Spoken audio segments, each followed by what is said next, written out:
So, ఈరోజు మనం ఎండాకాలంలోని కార్‌ని ఎలా యూజ్ చేయాలి? ఎటువంటి జాగ్రత్తలు తీసుకోవాలి? అన్న దాని మీదయితే ఈరోజు చూద్దాం. సో, అందులో ఫస్ట్ వచ్చి మనకి ఎక్స్టర్నల్ బాడీ అంటే బయట బాడీ ఏదైతే ఉందో దాని గురించి చూద్దాం. అందులో ఫస్ట్ ఇంపార్టెంట్ థింగ్ టైర్.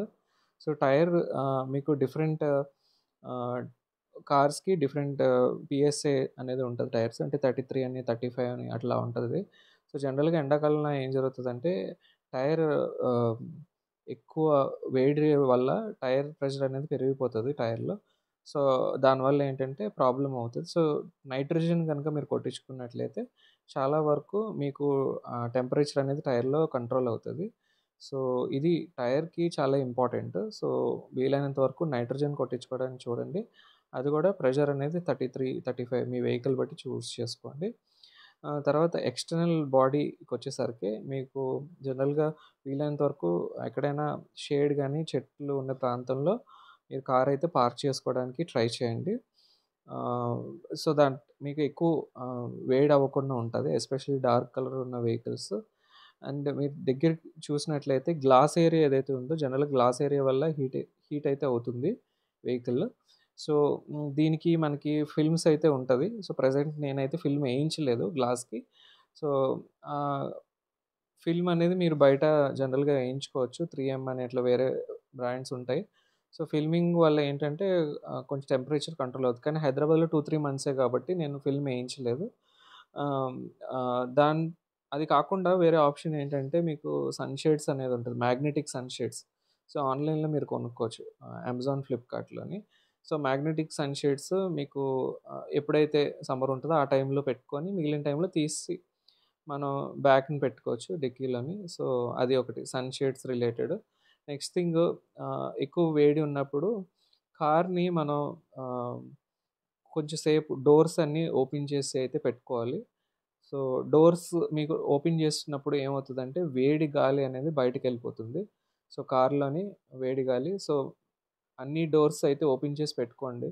ఒక 10-15 సెకండ్స్.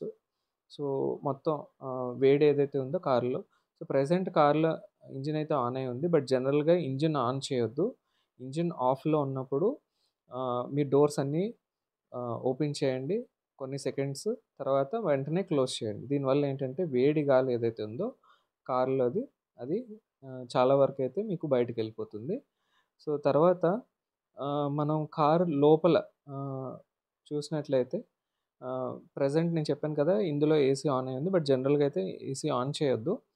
సో, ఫస్ట్ థింగ్ వచ్చి మీకు ఇక్కడ కంట్రోల్స్ దగ్గర ఆహ్, బ్లోయర్ ఏదైతే ఉందో మీరు ఓన్లీ ఫ్యాన్ బ్లోవర్ 3లో అట్లా పెట్టుకొని 3 గాని 4లో పెట్టుకొని బ్లోవర్ ఆన్ చేస్తే వేడి గాలి ఏదైతే ఉందో కార్‌లో అది చాలా వరకు బయటికెళ్ళిపోద్ది. విండోస్ ఓపెన్ చేసి బ్లోవర్ ఆన్ చేయండి. సో, వీలైనంత వరకు గాలి అనేది బయటికెళ్ళిపోతుంది.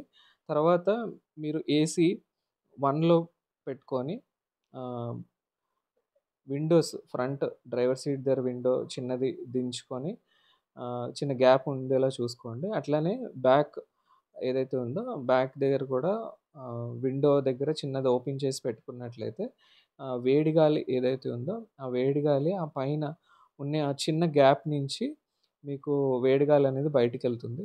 సో, బయటికెళ్ళడం వల్ల కార్ అనేది మీకు కూలింగ్ అనేది త్వరగా అవుతది.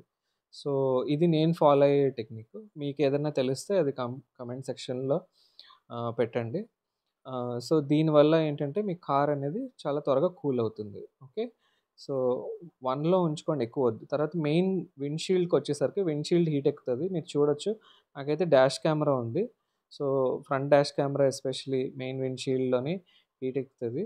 సో, ఈ డాష్ క్యామ్ ఏదైతే ఉందో అది వీలైనంత వరకు మంచి క్వాలిటీ తీసుకోవడానికి ట్రై చేయండి. నాకు వచ్చి డాష్ క్యామ్ ఫ్రంట్‌లోనున్నది. తర్వాత బ్యాక్‌లో గూడా ఉన్నది. సో, మీరు చూడొచ్చు బ్యాక్‌న డాష్ క్యామ్ ఉన్నది. సో, బ్యాక్ డాష్ క్యామ్ అయితే హీట్ ఎక్కుతాయి. సో, బ్యాటరీ అనేది హీట్ అవ్వే ఛాన్స్ ఉంటది. సో, మీరు తీసుకున్నప్పుడు ఒక మంచి డాష్ క్యామ్ అయితే తీసుకోవడానికి ప్రయత్నించండి.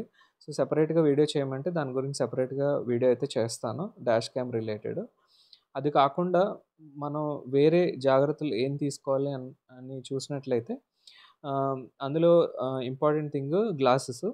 సో, మనం వాడే సన్ గ్లాస్ ఏదైతే ఉందో అది సమ్మర్‌లో తప్పకుండా సన్ గ్లాసెస్ అయితే పెట్టుకోండి. సో, మనకి కార్ ఎంత ఇంపార్టెంటో మనం గూడా అంతే ఇంపార్టెంట్. సో, సన్ గ్లాసెస్ పెట్టుకోండి. సన్ గ్లాసెస్‌లో కూడా మీకు వెరైటీస్ ఉంటాయి. అంటే యూవీ అనేసి, తర్వాత పోలరాయిడ్ గ్లాసెస్ అనేసి ఉంటాయి. సో, దానివల్ల ఏమవుతదంటే మీకు ఫ్రంట్‌న ఏదైనా రోడ్ రిఫ్లెక్షన్ గానీ, లేదంటే ఫ్రంట్ ఏదైనా వెహికల్ నుంచి గ్లాస్ నుంచి వచ్చే రిఫ్లెక్షన్ గానీ, మన మొహం కంట్లో పడకుండా ఉంటది. సో, దానివల్ల ఏంటంటే మనకి డ్రైవ్ చేస్తున్నప్పుడు ఎక్కువ ఇబ్బంది కలగకుండా అయితే ఉంటది. సో, అందుకని చెప్పి సన్ గ్లాస్ అనేది చాలా ఇంపార్టెంట్. అందులో మీకు యూవీ సన్ గ్లాస్ అని ఉంటది. తర్వాత పోలరాయిడ్ అని యూవీ సన్ గ్లాస్ అంటే సన్‌లైట్ నుంచి వచ్చే రేస్‌ని ఆపుతది. పోలరాయిడ్ ఇంకా మంచి ఆహ్, ప్రొటెక్షన్ అయితే ఇస్తది. సో, అది కాస్ట్ ఎక్కువుంటది. సో, మీ బడ్జెట్ బట్టి మీరు చూజ్ చేసుకోండి. ఇందులో పవర్ గ్లాస్ కూడా ఉంటాయి. సో, నేను ప్రెజెంట్ లైట్ పవర్ ఉన్న గ్లాస్, సన్ గ్లాసెస్ అయితే నేను యూజ్ చేస్తున్నాను. సో, దానివల్ల ఏంటంటే మీకు ఎక్కువ కళ్ళ మీద అనేది స్ట్రెయిన్ అవ్వకుండా ఉంటది. మీకు లాంగ్ జర్నీస్‌కెళ్ళినప్పుడు ఇది చాలా ఇంపార్టెంట్. సన్ గ్లాస్ పెట్టుకోవడం అనేది చాలా ఇంపార్టెంట్. అంతే కాకుండా ఆహ్, మీరు ఎక్కడైనా ఆగినప్పుడు, ఎప్పుడైనా లాంగ్ జర్నీ చేస్తున్నప్పుడు మీరు చేయాల్సిందేంటంటే ఆహ్, కొంచెం పక్కకి ఆగి వెహికల్ కొంచెం ఫేస్ అది కొంచెం వాష్ చేసుకొని, కొంచెం కంటి మీద నీళ్ళేసుకుంటూ ఉంటే మెయిన్ థింగ్ మీకు ఆహ్, ఎక్కువ డ్రైవింగ్ అనేది ఎక్కువ లాంగ్ జర్నీకెళ్ళినప్పుడు ఇబ్బంది కాకుండా ఉంటది. సో, మనం అదే నేను చెప్పాను కదా! వెహికల్ ఎలాగైతే మనం జాగ్రత్త తీసుకుంటామో, మన గురించి కూడా మనం అంతే జాగ్రత్త అయితే తీసుకోవాలి. సో, లాంగ్ జర్నీ చేసేటప్పుడు ఈ విషయాలైతే డెఫినిట్‌గా గుర్తుపెట్టుకోండి. సో, వీలైనంత వరకు హైడ్రేట్ అయ్యి ఉండండి. వాటర్ అది కూడా మీరు ఎక్కువ తీసుకుంటూ ఉండండి. లాంగ్ జర్నీ చేసినప్పుడు. ఇదైతే మీకు చాలా ఇంపార్టెంట్. సో, ఈ వీడియో మీకు నచ్చినట్లయితే మీ ఫ్రెండ్స్ తర్వాత మీ ఫ్యామిలీ మెంబర్స్‌కి కూడా మీరు షేర్ చేయండి. ఇంకా మంచి వీడియోస్ అయితే నేను పోస్ట్ చేస్తూ చూస్తూ ఉండండి. ఓకే. బాయ్.